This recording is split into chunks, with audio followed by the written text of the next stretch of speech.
Fine. Now what happens is कि जब kinetic energy increase करेगी, जब आप टेम्परेचर बढ़ाएंगे, टेम्परेचर बढ़ाने का मतलब है कि मान लो कोई सॉलिड था, उसको जब हीट अप किया, उसको गर्म किया, मतलब 0 डिग्री सेंटीग्रेड पे, माइनस माइनस पे होते हैं, आपको मालूम है जो सॉलिड आइस होती है वो माइनस टेम्परेचर्स पे होती है। तो आप उसको रूम टेम्परेचर पे लाएंगे और जैसे ही वो 0 डिग्री सेंटीग्रेड टेम्परेचर टच करेगी तो उसका टेम्परेचर तो इंक्रीज हुआ ना, माइनस से वो पॉजिटिव में आ गया, नेगेटिव से पॉजिटिव की तरफ मूव कर रहा है। तो what will happen is that the moment the temperature increases, जो काइनेटिक एनर्जी होती है पार्टिकल्स की वो भी इंक्रीज कर जाती है।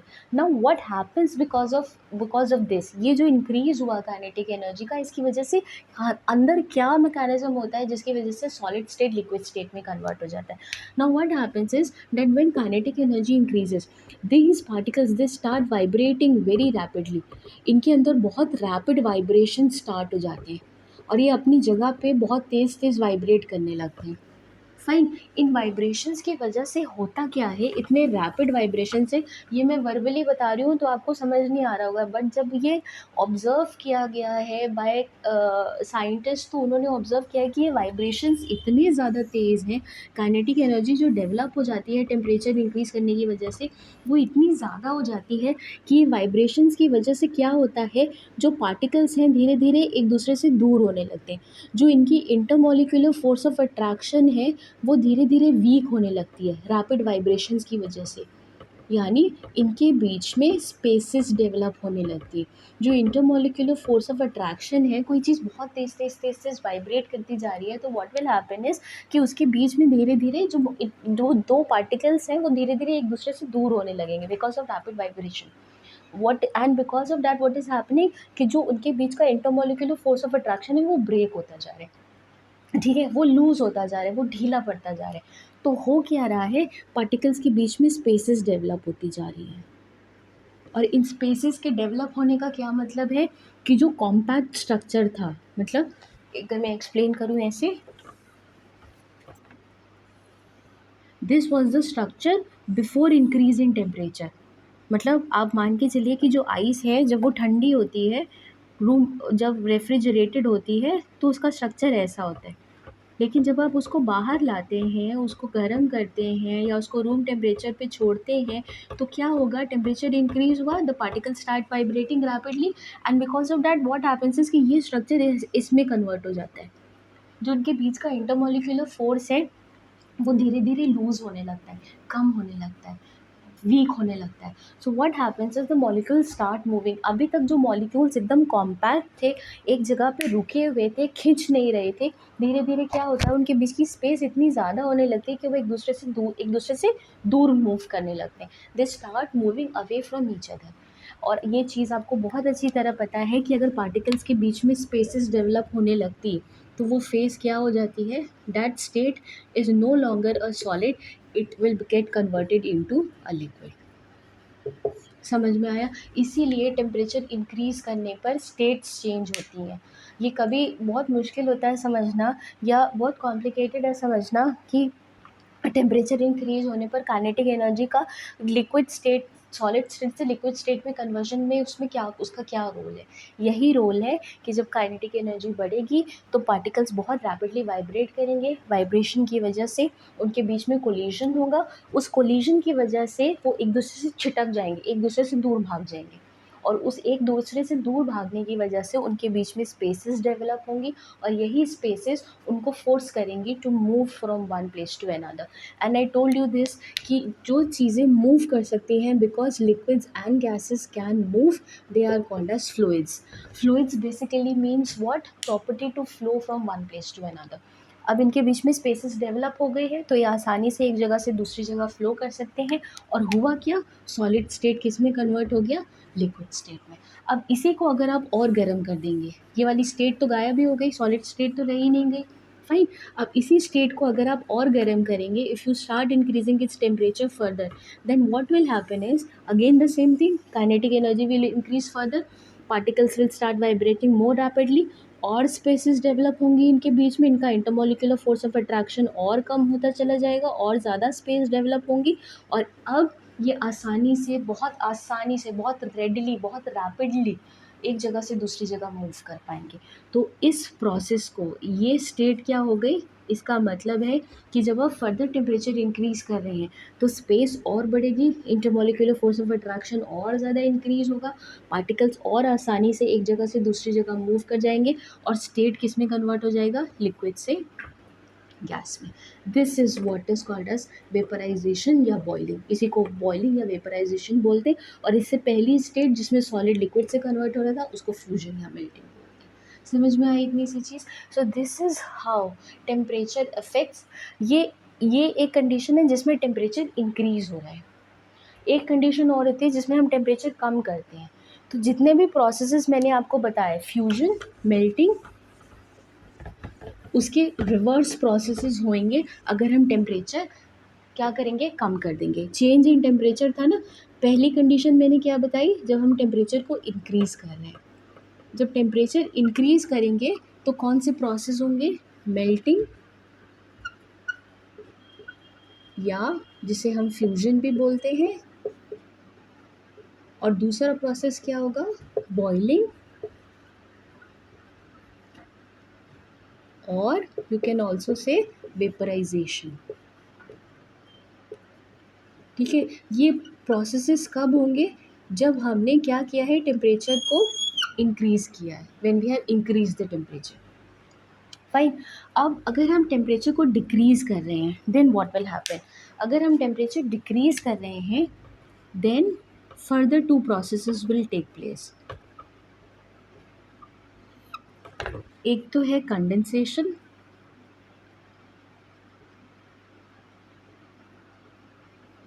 और दूसरा क्या है, फ्रीजिंग।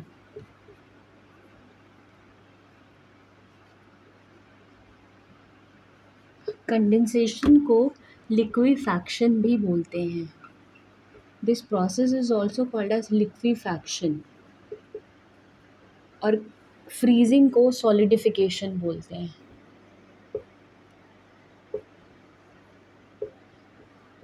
अब अगर आपको फ़र्क समझ में आ रहा हो तो यू कैन ईजिली सी उसमें क्या हो रहा था, सॉलिड लिक्विड स्टेट में कन्वर्ट हो रहा था और लिक्विड गैस स्टेट में कन्वर्ट हो रहा था। अगर हमने टेम्परेचर डिक्रीज़ किया है, अगर हम टेम्परेचर को वापस से कम कर दें तो क्या होगा, कंडेंसेशन होगा। मतलब जो गैस है वो पहले कन्वर्ट होगी लिक्विड में, और ठंडा करेंगे तो लिक्विड कन्वर्ट हो जाएगा सॉलिड में। ये कब होगा, जब हम टेम्परेचर डिक्रीज़ करेंगे। इसीलिए यहाँ से नाम आया है। गैस अगर लिक्विड में कन्वर्ट हो रही है तो उस प्रोसेस को लिक्विफैक्शन बोलते हैं, और लिक्विड अगर सॉलिड में कन्वर्ट हो रहा है तो उसको सॉलिडिफिकेशन बोलते हैं। वहीं से नाम आया। अब हो क्या रहा है कि जब हम वापस से टेम्परेचर कम कर रहे हैं, जब हम टेम्परेचर वापस से डिक्रीज़ करेंगे तो व्हाट विल हैपन इज़, जो ये गैस के पार्टिकल्स थे इनकी काइनेटिक एनर्जी कम हो जाएगी, क्योंकि काइनेटिक एनर्जी कब बढ़ती है, जब टेम्परेचर बढ़ाया है। जब टेम्परेचर कम कर दिया है तो kinetic energy will again decrease, the particles will start coming closer to each other, intermolecular force of attraction will again become strong. तो वो क्या होगा, ये गैस स्टेट किस में कन्वर्ट होगा, पहले लिक्विड स्टेट में। समझने की कोशिश करना, जब वापस टेम्परेचर डिक्रीज़ करेंगे तो क्या होगा, काइनेटिक एनर्जी ड्रॉप डाउन कर जाएगी। उस काइनेटिक एनर्जी के ड्रॉप डाउन करने की वजह से क्या होगा, पार्टिकल्स फिर से पास आ जाएंगे। पार्टिकल्स के पास आने का मतलब है कि उनके बीच का इंटरमॉलिक्यूलर फोर्स ऑफ अट्रैक्शन फिर से बढ़ जाएगा, और जैसे ही बढ़ेगा जो स्पेसेस हैं वो कम हो जाएंगी, उनकी फ्लूइडिटी, या आप कह सकते हैं कि उनके जो डिफ्यूजन रेट है वो कम होगा, और गैस किस में कन्वर्ट हो जाएगी, लिक्विड में। और इसी प्रोसेस को हम क्या बोलते हैं, this process is called as condensation, conversion of gas into liquid. ठीक है, अब और ठंडा करेंगे, अगेन और कम कर दो टेम्परेचर, और ठंडा करने की कोशिश करें तो वही होगा कि अगेन काइनेटिक एनर्जी और कम हो जाएगी, particles will come more closer to each other, और अब उनके बीच की इंटरमॉलिक्यूलर फोर्स ऑफ अट्रैक्शन बहुत ज़्यादा स्ट्रॉन्ग हो जाएगी। यानी वो कौन सी स्टेट में कन्वर्ट हो जाएंगे, क्योंकि आपको ये चीज़ पता है कि इंटरमॉलिक्यूलर फोर्स ऑफ अट्रैक्शन सबसे ज़्यादा कौन सी स्टेट में होती है, सॉलिड में। तो वापस लिक्विड किस में कन्वर्ट हो जाएगा, liquid will get converted into solid. And this process is called as freezing. Ice का जमना, बर्फ़ का जमना। फाइन, हो वही चीज़ रही है। टेम्परेचर इंक्रीज करने पर काइनेटिक एनर्जी बढ़ रही है, पार्टिकल्स दूर जा रहे हैं, फ्लूइडिटी बढ़ रही है। टेम्परेचर कम करने पर kinetic energy again is dropping down, उसकी वजह से पार्टिकल्स फिर से पास आ रहे हैं, उनके बीच का intermolecular force of attraction increase हो रहा है। इंक्रीज होने की वजह से क्या हो रहा है, the particles are coming closer to each other, उनकी फ्लूइडिटी कम हो रही है।